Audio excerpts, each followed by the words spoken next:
Hey, what's going on guys, Nate here, and welcome back to another Elder Scrolls 6 locations video, and today we're going to be taking a look at Valenwood as another potential location. I'm trying to do this series in descending order from most probable to least in my opinion, and Valenwood is still pretty high up there, taking a number 2 spot. So, we'll be dissecting what this game's story and gameplay could look like if Bethesda chooses this location for their next Elder Scrolls title. But first, as I like to do, a little bit of history. From its start, the region was inhabited by the Bosmer, or Wood Elves as we would call them. The region was in essence a gigantic dense forest, and the Wood Elf inhabitants soon adopted to be excellent tree climbers and archers to catch the area's quick-moving prey.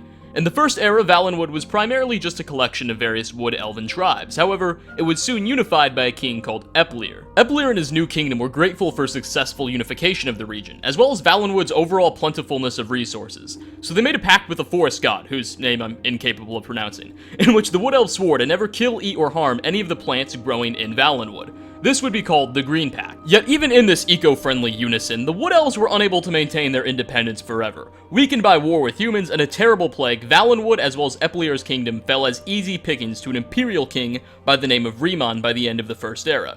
Eager to consolidate their new province, Riemann's empire made a point of greatly expanding many small Wood Elf trading posts and villages into great cities of their own right. But in the early years of the Second Era, Riemann's empire disintegrated into civil war, and Valenwood was left without an apparent ruler. Through this bit of turmoil, the Camoran dynasty was able to rise, the same dynasty Eplir had founded in the earliest days. But this didn't last, as Valenwood would again find itself subjugated as a client to another empire, an alliance of Altmer or High Elves stemming from the Somerset Isles. Unfortunately for this Aldemir Dominion, as we're in the process of learning, Valenwood gets conquered a lot. And in the early Third Era, that would happen again, as another emperor from Cyrodiil, Tiber Septim, was able to defeat the Aldemir armies and force the Dominion to give up Valenwood. This would later become one of the chief reasons for the Thalmor's outlawing of his worship in the Elder Scrolls V. Continuing on into the early Fourth Era, Tiber Septim is long dead, and the empire he has left behind had faltered greatly. Thanks to wars and corruption, the empire had become a shadow of its old self. Very eager to capitalize on this and rebuild their own nation in glory, the Third Aldemir Dominion decided to strike again. They invade Valenwood, which was at the time still under Imperial control, and drive back the Empire and their allies, bringing the region back under Thalmor control. Shortly after consolidating Valenwood back into their nation, the Aldemir decided to attack the Empire once more. This would be the beginning of the Great War, and as we know, that didn't exactly go the Empire's way, to say the least. As for Valenwood, the war didn't seem to have much of an effect on the region. No cities were sacked or big battles fought on the land. It's more than likely that many of the native Wood Elves were conscripted to fight, but other than that, the war didn't seem to change much for the people in Valenwood, or technically they're elves, not people, but you get the idea. And that is pretty much where we've been left off at now. At the time Skyrim takes place, we don't know a whole lot about what's going on in the region. But there is one NPC in the Skyrim quest Diplomatic Immunity that does have a bit of information. During the quest where you infiltrate the Thalmor embassy, you meet a Wood Elf named Malborn who assists you in this task. According to Malborn, he fled Valenwood after the Thalmor began to, quote, cleanse the region. His family were killed to such actions and he really wants revenge. Hence why he helps you out in this quest.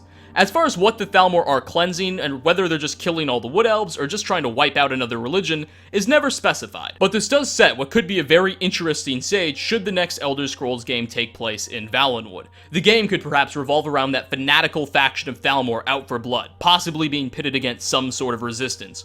Or of course, if Bethesda decides to go back in time, we could experience that turmoil created after Riemann's empire fell apart, and the region was left leaderless. I don't think there's any shortage of tales to be told in Valenwood, especially by Bethesda. What really manages to get me about Valenwood is its geography, and I share the sentiment with Blackmarsh or Argonia as it seems so similar. And that's that this entire region is mainly just one gigantic collection of forests and swamps. There are a few roads and trails and some settlements being mainly concentrated on Valenwood's borders and coasts, with the center of the province being just some forested hills and perhaps a few mountains. But again, the vast majority of this place is just one gigantic forest biome, which is by no means inherently a bad thing. Forests can look insanely good, especially if you've ever seen Kingdom Come Deliverance. However, at the same time, I feel like Bethesda likes geographical diversity. If you look at Fallout 4, you have these huge, sprawling urban environments, and then these massive, desolate deserts and swamps, coupled with the glowing sea. Bethesda really likes to prioritize that stuff. Similar thing with Skyrim, you have huge forests, large snow-capped mountains, and Arctic regions. There's a lot of geographical diversity in both of these titles, and I think Bethesda likes it. But you know what? The Thalmor do occupy the region. Maybe part of this whole cleansing program is just chopping down a few trees. trees, who knows? And for what Valenwood lacks in geographical diversity, I think it really makes up for in just how flexible Bethesda could be with the storyline. Unlike Hammerfell or, say, Cyrodiil, we don't know much about the current situation. Comparatively speaking, through in-game books and quests, Bethesda really gave a lot away regarding the political environments of other provinces.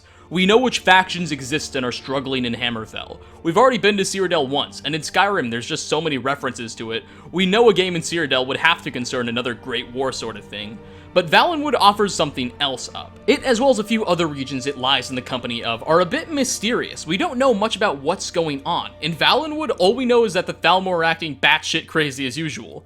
And this lack of a set story concerning the province would give Bethesda a lot of flexibility in creating a main quest line and molding the environment and lore to their liking. But I'm going to wrap the video up right here, guys. I hope you enjoyed. Like if you enjoyed, dislike if you did not, and leave a comment letting me know what you feel about a game in Valenwood. This is one that, again, we don't know a whole lot about. The geography is a little bit more consistent than in other regions. However, there's certainly a story to be told here, and I'd personally like to see it. Also, if you don't have any opinions about Valenwood, leave a comment anyway. I think that's supposed to help out in the YouTube search system. I don't really know. YouTube has the transparency of the Nixon administration. Anyway, guys, again, thanks for watching, and I hope to see you all in my next video. Peace out, everybody.